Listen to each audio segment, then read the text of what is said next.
A palavra do prefeito. A gente abriu aqui com o prefeito falando sobre trânsito, agora entrevista com ele, né, prefeito? Seja bem-vindo mais uma vez, repito aqui. E começar a entrevista aqui hoje com o senhor aqui, falando sobre esse empate com o prefeito de Ilhabela, Toninho Colucci, mas ele ganhou pela idade, por ser mais velho que o senhor. Por outro lado, o deputado Dr. Elton, eleito por São José dos Campos, apoiou e comemorou a vitória do prefeito de Ilhabela, e não da sua cidade, ou seja, São José dos Campos. Mais do que isso, o voto do deputado Dr. Elton foi decisivo para a eleição do Colucci. Qual a sua análise sobre esse fato? Foi político ou pessoal, prefeito? Olha, bom dia, Clemente, bom dia, Giovana, bom dia, Eloy, bom dia, Sena, bom dia aos ouvintes da Jovem Pan, novamente. Acho que foram os dois, né? Acho que é pessoal, político, infelizmente, viu, Clemente? É uma pena que ainda temos políticos ainda que agem desta forma, né? O que você tem que colocar nesses momentos, principalmente acima de tudo, não é partido, né? Não é cor, não é... Você tem que colocar a cidade da qual aquilo que você representa, você tem que colocar, né, daquela função da qual você foi eleito. Então, assim, acho que, né, é uma pena. Sinto apenas uma, né, assim, uma pena de não termos alguém que realmente possa nos representar aqui na região do Vale do Paraíba e Litoral Norte. Foi uma eleição aí do Conselho de Desenvolvimento da RM Vale, da AGEM Vale, isso, prefeito? É isso mesmo. Todos os prefeitos votam. Por que o deputado votou também? Porque é permitido, né? Tem os prefeitos, na RM, no Conselho, votam os prefeitos, né? Os deputados, que são representantes também aqui da região. Então, por exemplo, a deputada Letícia Guiar também poderia votar, mas ela não participou da reunião, né? E também como os representantes do Estado também votam, né? O Estado tem 10 representantes de secretarias, né, aqui na região que também podem votar. Então, por isso que teve essa eleição. O Toninho Colucci já foi prefeito de Ilhabela, um grande amigo, mas ele já foi presidente da RM Vale, né? Nunca teve uma eleição na RM Vale, na verdade, né, sempre houve um consenso. Eu busquei esse consenso, até por uma questão de oportunidade também, né? O Toninho já foi, que deu uma oportunidade para que eu possa ser também. Eu nunca tive a oportunidade de ser o presidente da RM Vale, então foi por isso que eu coloquei o meu nome, né? Mas infelizmente, né, teve essa escolha, infelizmente, assim, teve essa postura do deputado, mas de uma certa forma, de uma forma legal, né, na votação, de forma transparente também. Aí o Toninho Colucci teve empate na votação, né, por dois momentos houve essa votação com empate, e aí o que desempata realmente é a idade, e aí o Toninho Colucci venceu. Pelo fato do deputado Dr. Elton ter votado no Colucci, o que atrapalha para a Prefeitura de São José dos Campos, o que atrapalha para a região, prefeito? Olha, Clemente, acho que a região metropolitana, né, ela é importante. São 39 cidades aqui do Vale do Paraíba e Litoral Norte, e a RM Vale, o conselho da RM Vale, é o conselho que realmente tem todo o contato com o governo do estado de São Paulo. Eu acho que nesse momento, como vários prefeitos também entenderam, é um momento que seria, né, importante para São José estar, né, na presidência da RM Vale, até porque nós temos vice-governador, que é o Felício, que é um grande representante, líder político aqui da nossa região, né? Tem uma ligação comigo, até porque é ex-prefeito, né? Eu tenho uma boa ligação com ele. Quer dizer, isso daí, acho que seria melhor do ponto de vista de relacionamento para que a gente conseguisse e conquistasse, né, mais investimentos aqui para a nossa região. Então, na verdade, é isso que, né, isso que eu acho. Acho que, de fato, né, São José dos Campos, apesar de ser a maior cidade, e eu não estou buscando, e aí na região, quando a gente fala do Conselho, eu busco a questão do crescimento, investimento e fomento da região do Vale do Paraíba e Litoral Norte. São José dos Campos, independente, muitas ações que nós fazemos aqui, que eu já faço aqui como prefeito, já tem impacto já nas cidades do entorno aqui, até por ser a maior cidade, né? Nós não vivemos mais em ilha. Isso é um fato, né? Hoje os prefeitos e nós prefeitos de todas as cidades, a gente tem que estar unido, nós temos que estar todo mundo junto, sempre brigando, lógico, pelas nossas cidades, né, para a qual nós fomos eleitos, mas também pensarmos também em região, mesmo porque nós temos pessoas aqui em São José que têm, né, que têm compromissos, que têm relações com outras cidades, pessoas que têm compromisso com o Litoral Norte, seja agora no Carnaval, para poder ir lá, para poder pegar uma praia, enfim, nós temos essa relação intercidades, né? Então é importante, mas eu acho que de uma certa forma, né, a gente perde do ponto de vista de representatividade, a gente tem essa perda, mas enfim, vamos, né, não é por isso que eu vou deixar de fazer esse trabalho, né, nem por essa razão e nem por postura, às vezes, de alguns políticos que, infelizmente, não pensam em cidade, não pensam num coletivo, né? Isso daí a gente vai esperar que isso daí, ou esses políticos aprendem, né, que é isso que eu espero, que eles realmente se corrijam, que realmente eles reconheçam e aprendam, né, ou vamos deixar para a decisão, né, do cidadão aí nas eleições. O prefeito de São José dos Campos Anderson Farias. Giovana? Prefeito, o governo de São Paulo, a Prefeitura de São José dos Campos e a Selecta foram condenadas pela Justiça a pagar indenização aos ex-moradores do Pinheirinho. Mas a reintegração de posse na época não foi uma determinação da própria Justiça? Não deu para entender isso. Outra coisa que eu gostaria de saber, e com certeza a população também, nesse caso, tem como recorrer? E não era o senhor que era prefeito na época, mas é o senhor que vai ter que pagar essa conta se tiver que realmente acertar esse valor? Mas lembrando que foi o ex-prefeito Eduardo Cury, né? O senhor pagar a conta chama nós, né? É. Chama nós, né? Sim. Eu, você, o ouvinte que está nos ouvindo. É um absurdo. É um absurdo. São decisões, às vezes, da Justiça que realmente nos deixa, né, assim, perplexo do ponto de vista do que está acontecendo, né? Como é que a Prefeitura é condenada? Aliás, lógico, eu vou recorrer. Tem recursos e vou recorrer até as últimas instâncias. Isso não é justo com o cidadão joseense de pagar. Muito pelo contrário, o município, à época, não teve nada a ver com o processo. Quem determinou a reintegração foi a própria Justiça. O Estado determina, a Justiça determina que o Estado use, se necessário for, a polícia. E assim foi usado para se fazer a reintegração. Ao município coube na época, eu não era prefeito, mas eu posso dizer aqui, porque eu era secretário à época, né, e assim eu participei do processo onde o município se colocou para apoiar e acolher as pessoas. Não para tirar as pessoas, e sim para acolher as pessoas. E o município gastou milhões para fazer isso daí. O município teve muito prejuízo. Queimaram a unidade da Fundaz, queimaram veículos públicos, depredaram os... Imprensa. Imprensa também, né, teve veículos queimados. Então, assim, houve também uma situação com muitos prejuízos, né, que hoje tem uma ação na Justiça que nós temos contra a empresa, né, dona do terreno, com relação a esses prejuízos.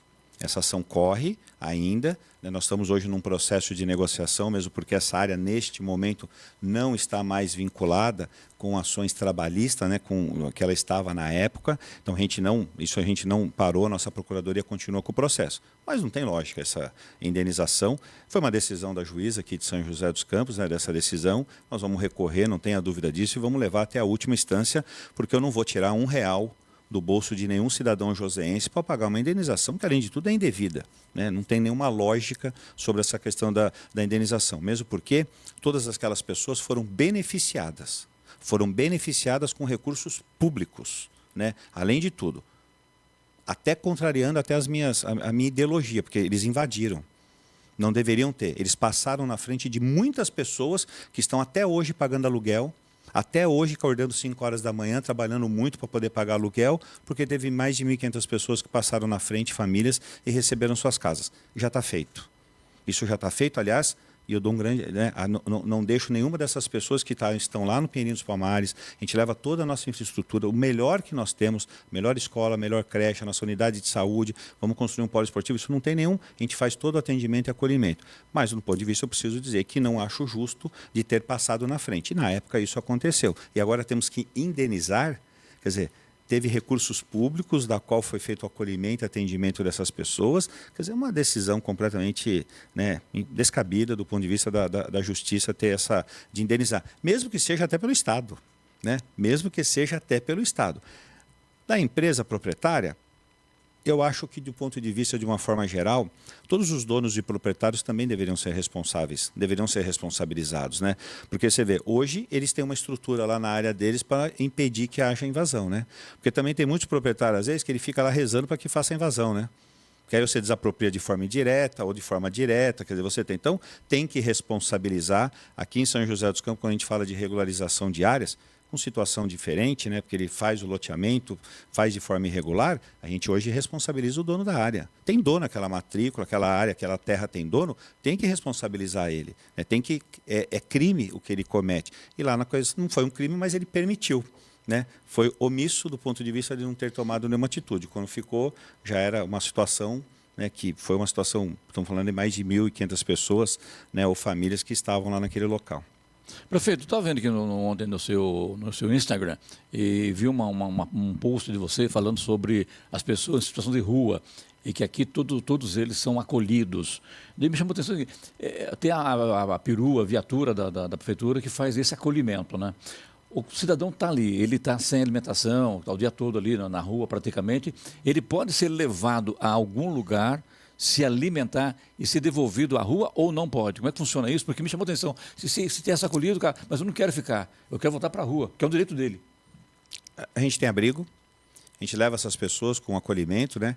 Vai na rua, faz a abordagem dessa pessoa, leva ela para um abrigo, lá no abrigo ela vai ter alimentação, vai ter cama, vai ter roupa de cama, vai ter, enfim, toda uma infraestrutura, né, para poder acolher ele. Vai ter também uma estrutura de psicólogo, assistente social, se ele precisar de uma oportunidade do ponto de vista, né, de emprego, vamos fazer uma qualificação de emprego. Resumindo, ele tem toda uma estrutura, mas nós não podemos fazer com que ele fique dentro do abrigo. Ele então, pode ir lá se alimentar e voltar para a rua? Pode. Sem nenhuma... Pode.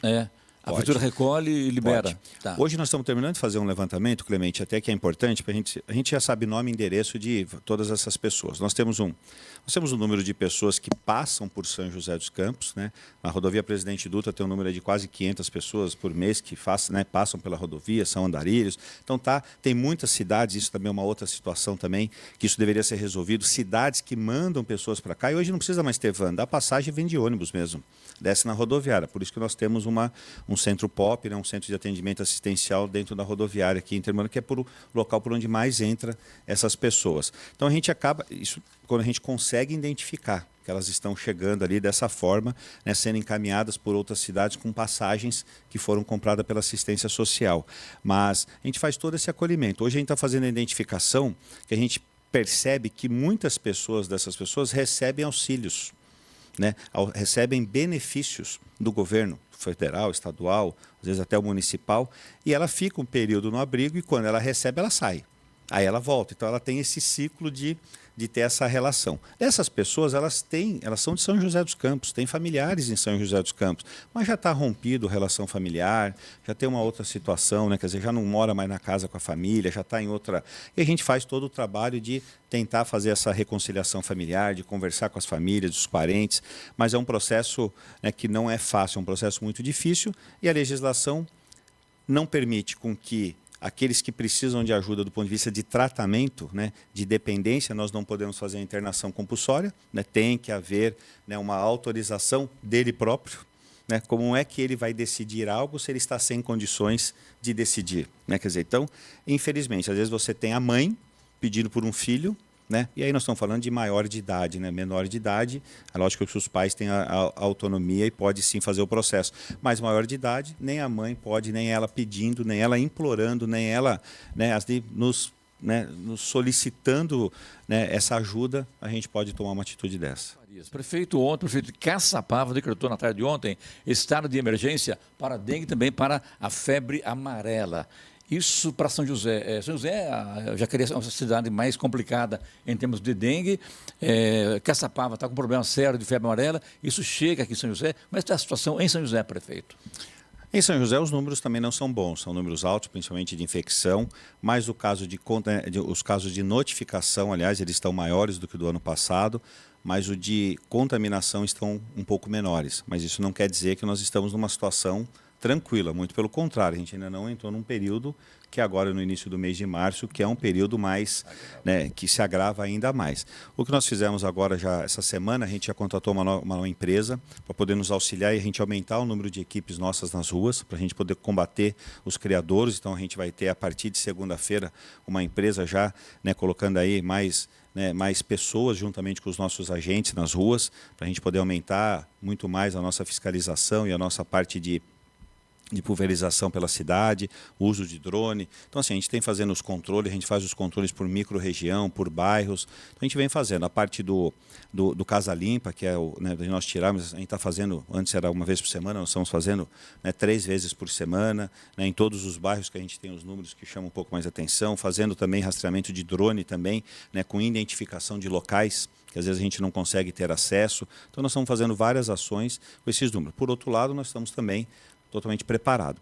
A questão de emitir um decreto de emergência, ele nos serve para poder ter uma autonomia em fazer compras sem licitação.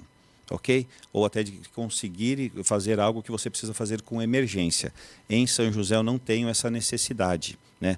Tudo que nós tínhamos como planejar de compras de insumo, de medicamento, de material, né, isso nós fizemos, né, desde o começo do ano. Então isso já desde o final do ano passado, a gente se prepara, mesmo porque quando a gente fala de dengue, a gente faz esse trabalho durante todo o ano.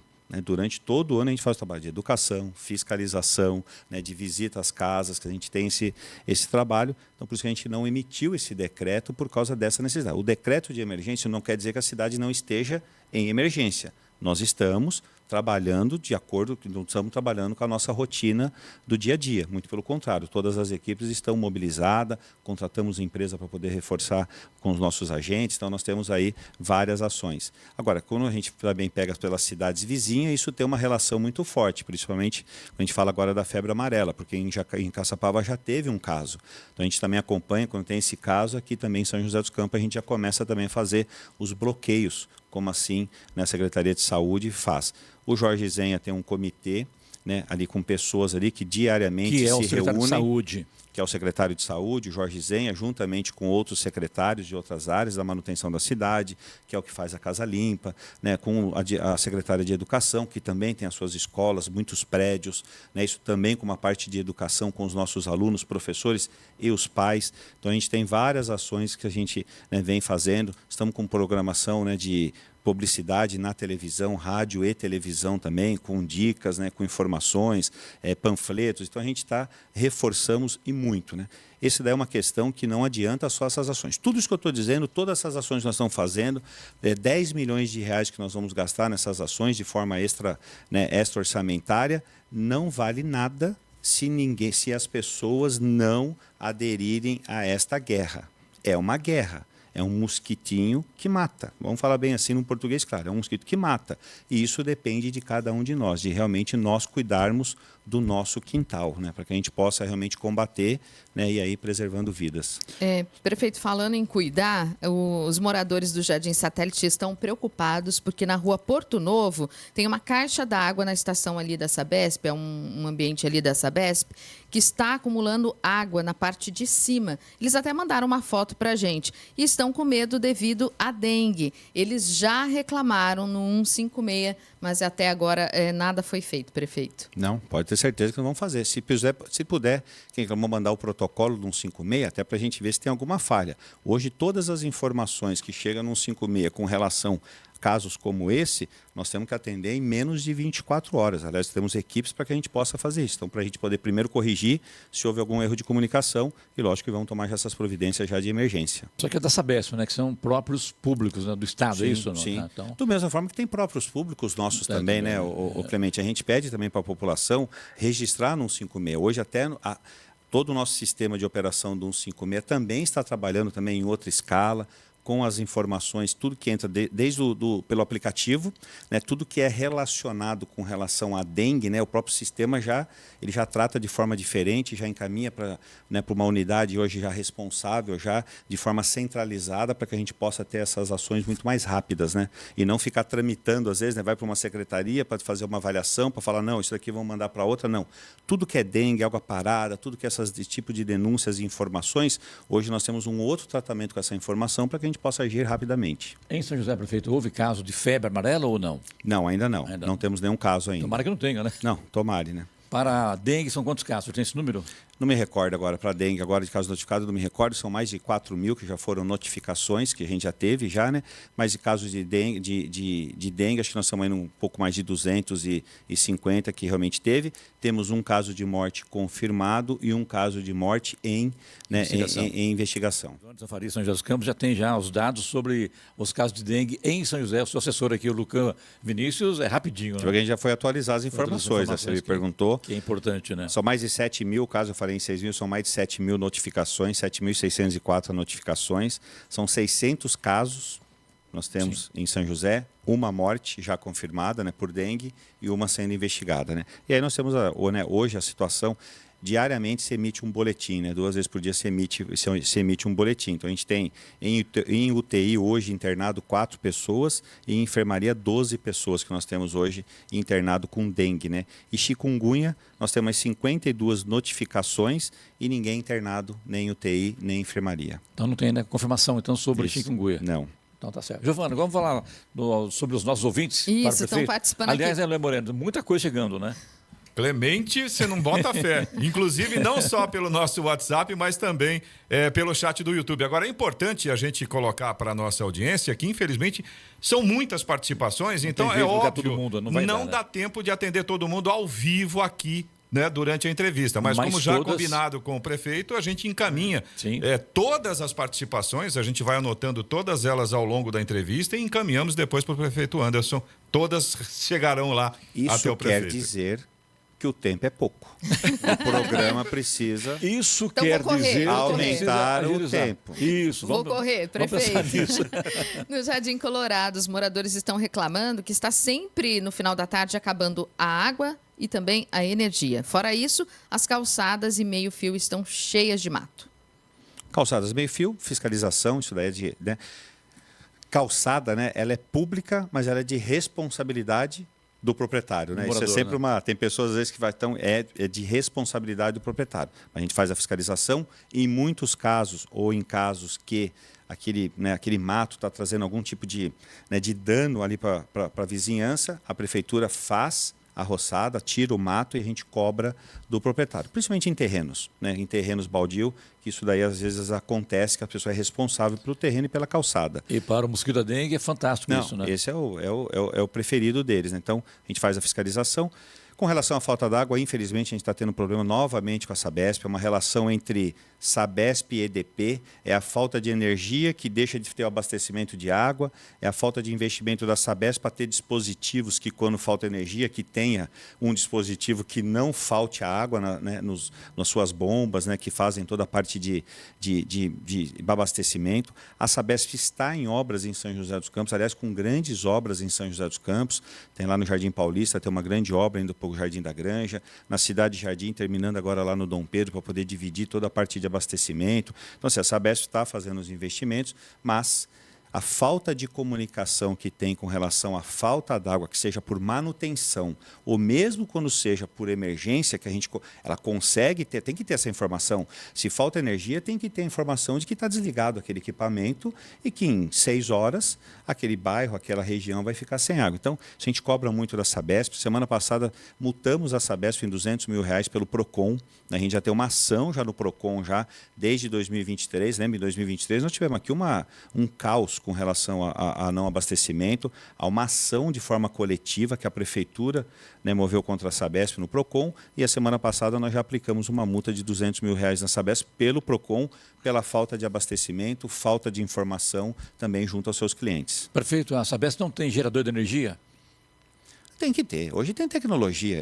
Na verdade, é isso que nós estamos cobrando, né? Para que ela realmente tenha. Hoje tem tanta tecnologia para que realmente esses equipamentos, por algumas horas, em que falta de energia ou queda de energia, que esses equipamentos não parem, né? Então, assim, precisa ter uma redistribuição com uma tecnologia com muito mais inteligência e não, né, fazer esse dano, que é um grande dano. A conta vem, a conta não é barata, né? Pagamos, né? E quando a gente mais precisa, você não tem água. Imagina agora, nesses últimos dias, nessas últimas semanas, esse calor, né? Você imagina e não tem água. As pessoas chegam em casa, não tem água. Vai sair de manhã para trabalhar, não tem água. Então, isso não dá para... É inadmissível. E sem nenhuma informação. Fica todo mundo às cegas, sem saber da informação. Até a Prefeitura. Por isso que muitas das ações, ou seja pelo PROCON, isso eu vou sempre fazer pelo PROCON para poder defender o interesse do cidadão, do munícipe, e as ações também do ponto de vista com relação ao contrato. Lembrando que a Sabesp é uma empresa contratada pela Prefeitura. Essa é a relação, ok? É uma empresa contratada. É de responsabilidade do Estado, mas cabe a nós, o município, sim, com certeza, de fiscalizar e atuar. Giovana, rapidinho, a outra pergunta ao prefeito. Tá, prefeito Irênio fez uma solicitação de cópia de microfilmagem junto à prefeitura no dia 21 de janeiro deste ano. Após aguardar cerca de 15 dias, enviar o boleto para pagamento e as explicações para o procedimento. Ele fez o pagamento do boleto, mas ainda não conseguiu falar no número que disponibilizaram, que é o 3947-8282. Ele diz que só dá linha ocupada e isso há dias. Ele precisa de uma resposta sobre esse assunto. Pode ligar através do 156, ele pode ter esse acesso, pode ligar através do 3947-8000, né, que é o telefone de prefixo, né, do Paço Municipal como um todo. Pode ligar no 3947-8090, que é do gabinete também, que a gente vai poder dar essas informações a ele, mas não é, né, não é normal ter essa, né, de ter essa interrupção de não atendimento, né? Toda a distribuição de linhas nossa lá telefônica não é para fazer dessa forma, mesmo porque não é por telefone, mas é o pessoal nosso que faz atendimento do protocolo que fica no térreo do Paço Municipal. Prefeito, uma última coisinha, um alerta, na verdade, à população. O senhor divulgou nas suas redes sociais, da Prefeitura também, um comunicado sobre um e-mail falso em nome da Prefeitura. Queria que o senhor falasse sobre isso e alertasse a população. Hoje, tipo de mensagem, SMS, WhatsApp, né? Essa questão de e-mail, né? Que realmente as pessoas vejam primeiro o endereço, como tem de e-mail, né? Veja o endereço, veja se é sjcsp.gov.br. Tudo é prefeitura de São José dos Campos. A gente não manda nenhuma cobrança, não manda boleto, né, assim, de forma aleatória. A gente sempre faz a comunicação, avisa que você vai receber pelo e-mail, você vai receber pelo WhatsApp. Nós temos o prefbook, prefbook.sjc.gov.br. É uma ferramenta que você faz o seu cadastro e você vai ter todas as informações do seu CPF, né, ou seja, todas as informações seu, né, dentro do site da Prefeitura, de todas as relações que você tem com a Prefeitura. Multa de trânsito, IPTU, ISS, se você faz parte de uma entidade, você faz parte da direção dessa entidade, por exemplo, é um CNPJ, e ela tiver algum problema com a Prefeitura, seja administrativo, seja financeiro, você vai conseguir enxergar. Se um engenheiro abrir um processo na Prefeitura para fazer uma reforma da sua casa, ele abriu no nome dele, mas a reforma é da sua casa. Você vai enxergar esse processo do seu engenheiro. Entendeu por quê? Porque a casa que está lá, os documentos que foram apresentados, é do seu imóvel. Então, você também vai enxergar. Então, o Prefbook também é uma ferramenta muito boa para você poder ir lá, ir até o Prefbook e verificar realmente se aquelas informações que você recebeu pelo WhatsApp, pela, né, cobrança e envio de informação, né, é muito difícil. O que a gente faz né, informação enviada por esses meios de comunicação. Agora, cobrança, pedido e solicitação de informações de dados, né, seu, atualização, realmente, com certeza, posso garantir que 99,9%, em todos os casos, né, acho que não só da Prefeitura, são fakes, né, realmente são golpes que estão aí nas redes sociais. Prefeito, aqui sei que as perguntas são inúmeras, mas o tempo é muito curto, né, prefeito? É o programa que está curto, né? Já falei já. Eloy, é o programa que esse programa precisava. Vamos pedir a diretoria para um pouco mais. Fica aí a nossa reivindicação junto à diretoria da Jovem Pan. Muito obrigado. Feliz Carnaval. Vai pular onde, prefeito? Vou pular em casa, quietinho, aqui em São José dos Campos, né? Ficar acompanhando aqui, que dê tudo certo, que realmente todos aí possam se divertir. Aqueles que gostam, né, da folia, que possam se divertir. Aqueles que não gostam, que vão para as montanhas, né, vão para os sítios, ou aqueles que querem ir para a praia, né? Então, mas que cada um aí faça aí que seja tudo muito bem tranquilo. Como foi agora nesses últimos dias, agora os blocos aqui em São José dos Campos, na Via Oeste, os blocos de rua, graças a Deus, tudo muito tranquilo, sem nenhuma ocorrência. E que seja assim, né, durante agora esse período de Carnaval. Aliás, a abertura do Carnaval é hoje em São José dos Campos, né, prefeito? A abertura é hoje, já quinta-feira, amanhã já na sexta-feira, domingo tem o Galinha da Angola, no Vicentino Aranha, hoje tem o Piraquara, né, o Pirô Piraquara, que é o tradicional aqui de São José dos Campos. Então já começa agora já vários blocos, mas que todos aí possam fazer de forma consciente. Obrigado mais uma vez a vocês, um bom final de semana e um bom Carnaval.